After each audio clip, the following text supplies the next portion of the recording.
En Exitosa presentamos Usted tiene derecho.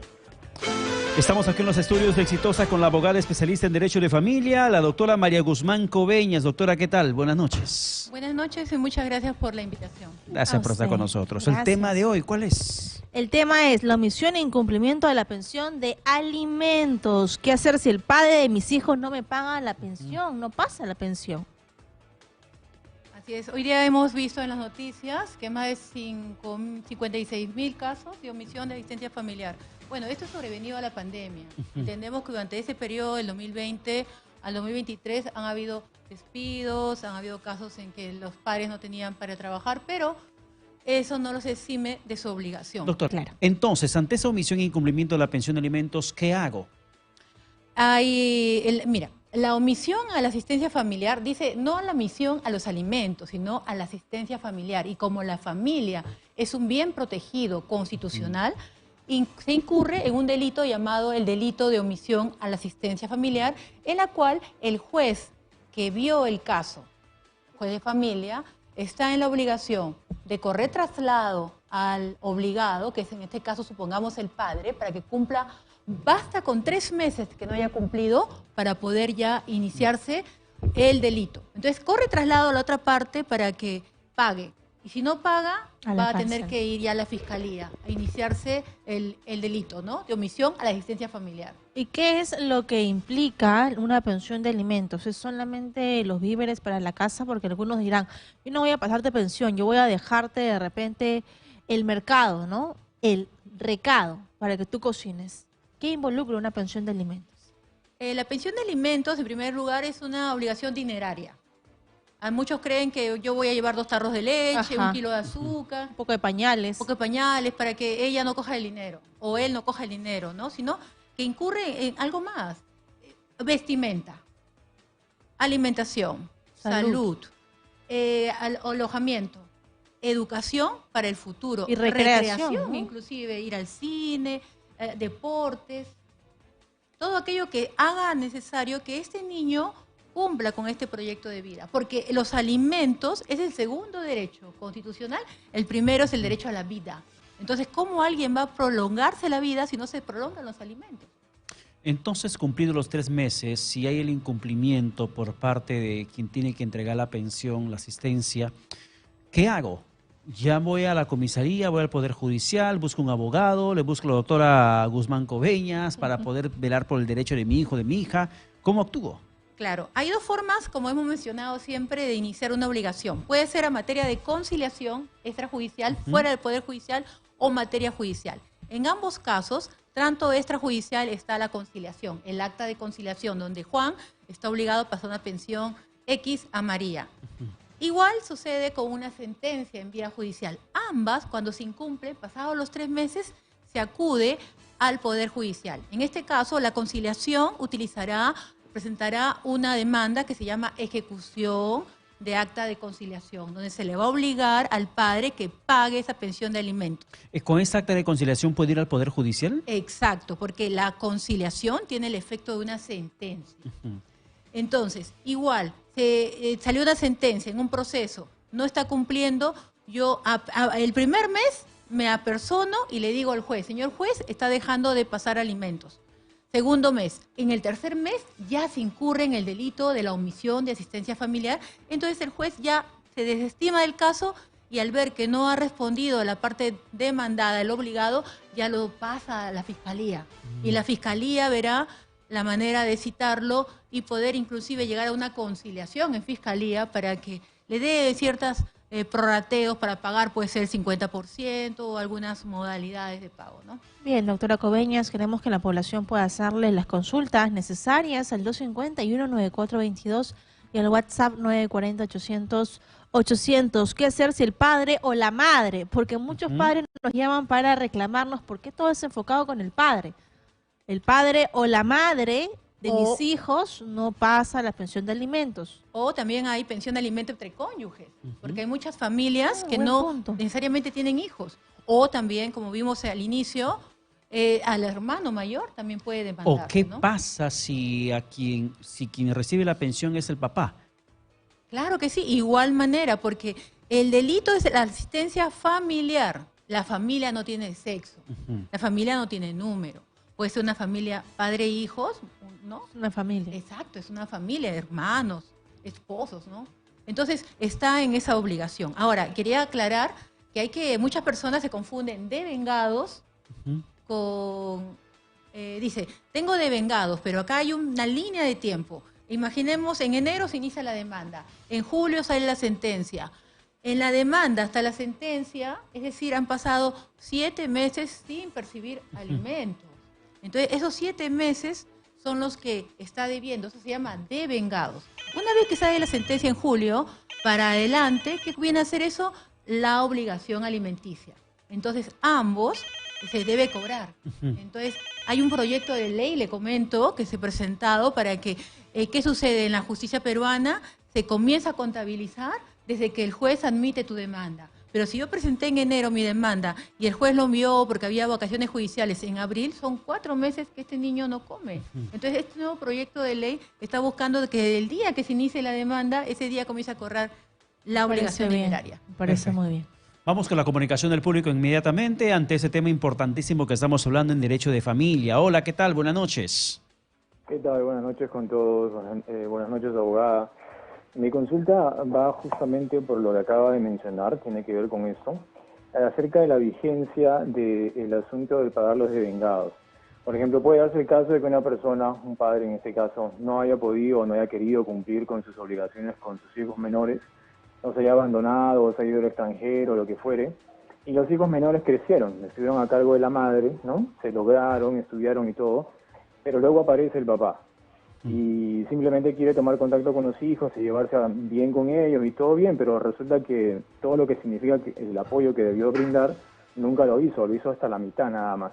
¿Hay forma de poder recuperar eso o eso digamos que tiene un plazo de vigencia y vence y ya simplemente se queda en el olvido? Muy interesante Gracias. Pregunta. Aquí se figura la prescripción. Ya. Entonces, felizmente que en el año 2003 hubo un cambio en el Tribunal Constitucional y la prescripción pasó de ser de 10 años a 15 años. Entonces, inicia un proceso en 2000, tengo hasta el 2000, bueno, el niño, una vez que se inicie la demanda, tenemos el derecho a que esta obligación no prescriba en 15 años, ¿no? Supongamos que hoy día 2023 tenemos hasta el 2038 para poder ejercer. Entonces, ese tiempo se va a ir acumulando y se tiene que solicitar el pago de esos desvengados, ¿no? Ahora, él mencionaba que el padre no vino, pero desgraciadamente nuestra ley, una cosa es la obligación alimenticia y otra cosa es la obligación de la patria potestad. La patria potestad es un derecho innato por el ser padre, no se le puede despojar, salvo que se demuestre el delito de omisión y ahí se podría suspender la patria potestad. Muy bien, vamos con la siguiente comunicación. Eso es nuestro bloque. Usted tiene derecho, 9:52. Muy buenas noches. Doctor, muy buenas noches. Lo escuchamos, bienvenido. Muy buenas noches, doctora. Mire, yo tengo una hermana que justo tuvo este problema de alimentos y recién a los 10 años pidió alimentos a un señor de la Marina. Pero cuando ha ido el defensor de oficio, le dijo que solamente está incluido el 20% todo en los alimentos y que el carnet familiar no entraba en esa solicitud.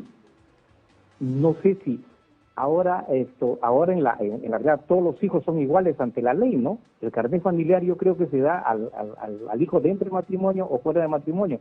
No sé, usted que es especialista de la materia, ¿no? Nos podría ilustrar. Le voy a estar muy agradecido, doctora. Muy agradecida a usted por esta acotación. Mire, un tema muy interesante, los derechos, los seguros. Ahora, cuando se inicia un proceso de alimentos, se dice, ¿no? Señor juez, solicito la pretensión alimentaria de su sueldo, ¿no? Un 50% del sueldo, más gratificaciones, más CTS, más compensaciones, hasta jubilación, todo lo que hubiera.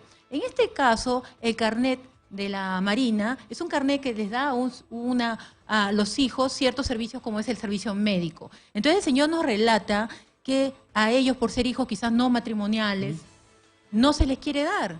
Entonces acá vemos un tema anticonstitucional que es la discriminación. Ya en nuestro código, en el código del 36 estaban los hijos matrimoniales y extramatrimoniales. No, mejor dicho, ilegítimos y legítimos. Ahora todos son iguales. Todos son hijos iguales. Inclusive, el inicio de la historia, eran los hijos, inclusive les tenían un nombre, pero que no se les podía ni bautizar siquiera.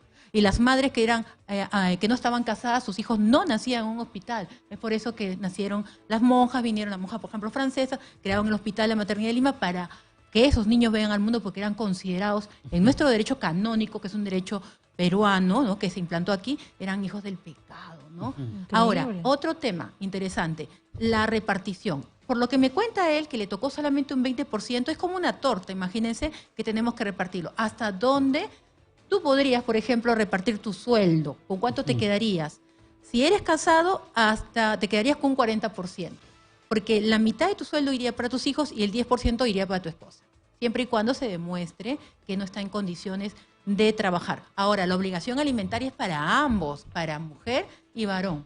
Ambos tienen que contribuir y esa es la nueva, pues, tendencia de ahora, ¿no? Así es. Vamos con la siguiente comunicación frente al tema de omisión, incumplimiento de la pensión de alimento que estamos abordando en estos momentos. Aquí en este bloque usted tiene derecho con la doctora María Guzmán Coveñas, abogada especialista en Derecho de Familia. Hola, ¿qué tal? Buenas noches. Aló, buenas noches. 251-9422, 940-800-800. Vamos con la siguiente comunicación para la consulta que tengan que hacer en estos momentos frente a tan importante tema. Doctor, usted mencionaba el tema de vengados y cuando, por ejemplo, muchos también mencionan para que liquiden la pensión, por cuánto tiempo no estaba dando, hace años no daba. ¿Cómo funciona eso? ¿Qué presento ante esa posibilidad que pueda darse? Lastimosamente, nuestra legislación va a comenzar a contabilizar desde el día que se admitió la demanda. Ya. Los años pasados no se manera de cobrar. No hay forma, ¿no? Ahora, para ello la ley es clara y es contundente. A todos esos padres que me están mirando, que también pues son escuchas de este noticiero, de este espacio, de este canal, decirles pues que hay una penalidad. La penalidad está, por ejemplo, el impedimento de salida del país.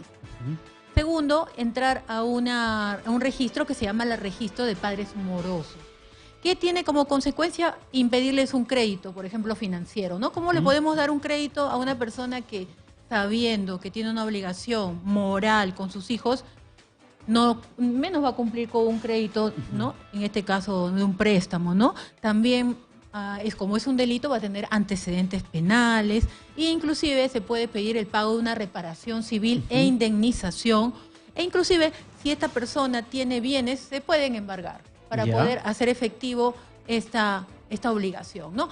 Y lo principal, cuando llegan a consultas, le pregunto, ¿no? ¿El obligado trabaja, tiene un sueldo fijo, tiene planillas, o es un trabajador independiente? Porque acá viene un problema. Si es un trabajador independiente, ¿de dónde le embargamos? En cambio, si fuera un trabajador por planilla, podemos ir a través de un oficio, solicitarle al juez una medida cautelar para poder embargarle hasta que salga una sentencia. Casi siempre es un 30% que da, y luego ya sale pues un 1.000, 1.800, casi un 40 o 50%, ¿no? ¿Y ese proceso demora? Bueno, no debería demorar. Entonces lo ideal es presentar en la demanda e impedir automáticamente la medida cautelar para que salga inmediatamente, ¿no? O sea, el juez debería proveerlo en 15 días, pero en la práctica suele ser de 2 meses, ¿no? Ahora es muy interesante porque actualmente ha cambiado. Era un problema para los abogados saber dónde trabajaba el obligado. Ahora he visto una noticia donde a través de colocando el DNI del obligado en la página del Ministerio de Trabajo puedes determinar si tiene trabajo. O sea, va a aparecer ahí una línea verde, significa. Otra forma de buscar si está trabajando es buscar en las centrales de la AFP también, porque estamos en la búsqueda. Porque ¿qué dice el obligado? Si es que está aportando. Exacto. El obligado dice, yo no trabajo, soy ambulante, pero ¿qué vemos? Que se ha retirado del trabajo. He visto casos en que se retiran del trabajo para que no le descuenten, ¿no? Y a la larga, como se dice, al final, eso con el tiempo va a repercutir en él, porque él cuando quiera pedir una pensión de alimentos de ese padre a sus hijos, que tiene el derecho, la ley se lo va a prohibir porque no cumplió con la ley. Perfecto, doctora Guzmán Coveñas. ¿Dónde y cómo más la podemos encontrar para más ayuda de ese tema? Claro que sí, yo quiero invitarlos a todos ustedes al consultorio jurídico gratuito que tenemos en la Universidad César Vallejo, que es acá en Alfredo Mendiola, pasando el óvalo en Naranjal, en la Facultad de Derecho, piso 12. Para todos los que estén interesados, pueden escribirme al correo consultoriojuridico@gmail.com. Consultorio